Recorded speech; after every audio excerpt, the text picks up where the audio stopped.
మనం ఆడపిల్లల్ని కండానికి భయపడాల్సిన పరిస్థితి వస్తుంది. ఆడపిల్లల్ని ఎక్కడైనా వదిలేసి వెళ్ళాలంటే భయం. ఒక చోట కామాంధులు బాబాయ్ రూపంలో ఉంటున్నారు, ఒక చోట కామాంధులు తండ్రుల రూపంలో ఉంటున్నారు, ఒక చోట కామాంధులు బంధువుల రూపంలో ఉంటున్నారు, మావయ్యల రూపంలో ఉంటున్నారు. ఎక్కడ ఏ నీచుడు ఎలా ఆ బిడ్డను పాడు చేస్తాడో తెలీదు. కారణం మదమెక్కిన ఇంద్రియాలు ఉన్నాయి, కానీ ఏ ఇంద్రియాలు లేవు? జ్ఞానేంద్రియాలు లేవమ్మా. కావాల్సింది అవి కదా ఈ సమాజానికి. ఒక ఆడబిడ్డను చూసినప్పుడు అరే నా చెల్లి లాంటిదే కదా, నా తల్లి లాంటిదే కదా, మా అమ్మ లాంటిదే కదా, మా అక్క లాంటిదే కదా అని ఒక్క భావన మనసులో ఎక్కడ పడితే తప్పు జరుగుద్దా? జరగదు. మానసిక వికలాంగులను వదలట్లేదు, చిన్న పిల్లలను వదలట్లేదు, చివరికనే వృద్ధుల్ని కూడా వదలట్లేదు. మొన్న బెంగళూరులో 70 ఏళ్ల వృద్ధ మహిళ మీద అత్యాచారం, 70 ఏళ్ల ముసలమ్మను కూడా వదలని కామాంధులు రోజు రోజుకి పెరిగిపోతున్నారంటే కారణం ఏంటో తెలుసా? వాళ్లను ఈ చిన్న ఫోన్ ఏం చేస్తుంది?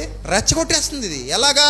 ఈ ఫోన్ లో వాళ్ళు చూస్తున్న అశ్లీల సంబంధమైన కంటెంట్, రోజు పోర్న్ వీడియోలు చూశారనుకో అలాగే తయారవుతారు పనికిమాలిన బోకులు, పోరం బోకులు. ఈ సమాజంలో రిస్ట్రిక్షన్స్ ఎక్కడ ఉన్నాయి? సోషల్ మీడియాకి రిస్ట్రిక్షన్స్ ఎక్కడ ఉన్నాయి? ప్రభుత్వాలు ఎక్కడ పట్టించుకుంటున్నాయి? ఎలా పడితే అలా వదిలేశారు వ్యవస్థని. అరే పొలాన్ని వదిలేస్తేనే ముళ్ళ తుప్పలో గచ్చ పొదలు ఏమవుతున్నాయి? పెరిగిపోతున్నాయి. రైతు కొడవలు పట్టుకుని దిక్కపోతే పొలంలోనికి గచ్చ పొదలు ముళ్ళ తీగలు పెరిగిపోతాయి. మరి ప్రభుత్వాలు ప్రజలను పట్టించుకోవడం మానేసి ఏ కంటెంట్ పడితే ఆ కంటెంట్ వదిలేయడమే.